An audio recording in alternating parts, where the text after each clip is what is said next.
Hey there. France's Muslim population has been abused for years, and last month, Turkish President Recep Tayyip Erdogan intervened in such a way that actually makes it easier for France to abuse this population. It is politically useful, both for Erdogan and for French President Macron, to make this controversy about deeply held principles that nobody wants to compromise on. When we let these clowns do this to us, we miss the real story. For over 4 years now, I've had a settled policy of not discussing individual crimes on this channel. I generally don't think it's helpful, but it's impossible to tell this story without mentioning the foul murder of free speech martyr Samuel Paty. Paty was a teacher of history and civics, something I obviously identify with rather strongly. He was known for being passionate and innovative and finding new ways to reach his students. Outside of school, he lived quietly, raising his young son as a single father. For a number of years, he had incorporated cartoons of the Prophet Muhammad in a class he taught on freedom of expression. This year, it ignited a firestorm of criticism in his community, which is something that any advocate of free expression should celebrate. But on October 16th, one sick individual took that controversy as an excuse to murder Paty on his walk home from school. I believe that anyone who attempts to explain away or excuse this murder is barbaric. Full stop. I am a free speech fundamentalist. I'm well aware that there are some who see this central belief of mine as barbaric. Depicting the Prophet Muhammad offends beliefs that are just as central to some people in my audience as the belief in free speech is central to me. This is an interesting problem. It's a fundamental problem of modernity, in fact. It's only going to be solved with time. Possibly a great deal of time. But when two heads of state decide to use one of modernity's most difficult philosophical problems to score political points, it's obvious they are hiding things. Erdogan is desperate to distract from Turkey's economy and is trying to hold together his disintegrating political coalition by getting in as many fights abroad as possible. This is an old and obvious story. But what Macron is hiding is much more sinister. The martyrdom of Paty is being used to advance a program that is against the very principles of liberty that Paty died for. To be clear, I'm not talking about the foibles of laïcité or French universalism here. French attempts to screw with French Islam are none of my business. These attempts strike me as un-American, and they make me kind of uncomfortable, and you know what? That's just fine. France is not America.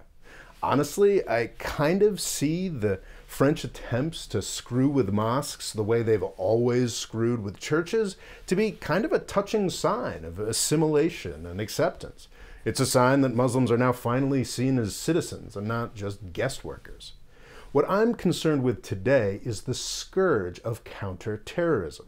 I am much more worried about what France is doing to individual Muslims than I am about its religious philosophy.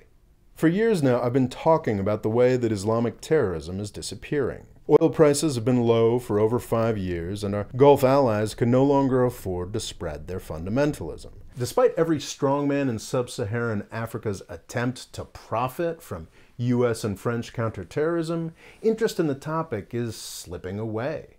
When a particularly vicious Islam hater shows up in the comments nowadays, I almost get nostalgic. These haters love the Paty story because they are desperate to go back to the ideas and policy options that were floating around back in 2015. National security freaks all over the world, like the headline writers at the New York Times, would like you to believe that things are as bad as they ever have been on this topic, which is absolutely ridiculous. Paty's murderer was a lone psychopath. 5 years ago, we had coordinated teams of transnational operators affiliated with a territorial caliphate carrying out mass murders on Parisian streets. Not one mass murder, multiple mass murders. Now all the Islam haters have to work with is the actions of a few lone psychos. And even the lone psychos are fading away. This sentence from the Washington Post is pretty typical of recent coverage. Paty is the latest of more than 260 French killed in similar attacks since 2012. This sentence is technically true, but it's also true that almost all of these murders happened between 2012 and 2016. most of half a decade ago. There are a lot of people who really want Paty's murder to be the sign of a scary new trend, when in truth it's probably the last gasp of something that's already over. The French government doesn't want terrorism to be over. In 2015, it instituted a state of emergency that allowed it to pursue draconian measures against France's Muslim community. Hundreds of private homes and mosques were raided, and fundamental aspects of human rights law were suspended. In the context of the horrors of 2015, I could easily be persuaded that these measures were completely justified.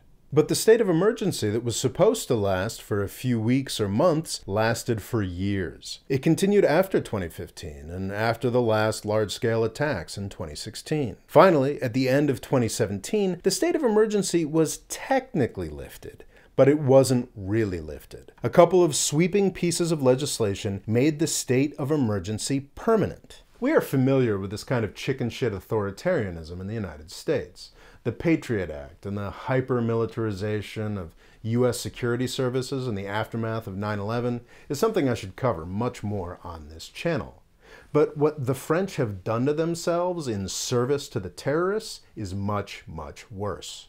The U.S. has a shameful extra-legal system we maintain in a legal limbo in Guantanamo Bay. In 2017, the entire country of France became Guantanamo Bay. Individuals who have committed no crime and are not even under formal investigation can have permanent restrictions placed on their movement and citizenship. Houses of worship and presumably other organizations can be shut down without judicial approval or review. All of this can be done on the basis of secret information that it's very hard for the targeted to even see, let alone challenge in court. These tactics are chiefly used against Muslims at the moment, but they technically apply to everyone in France.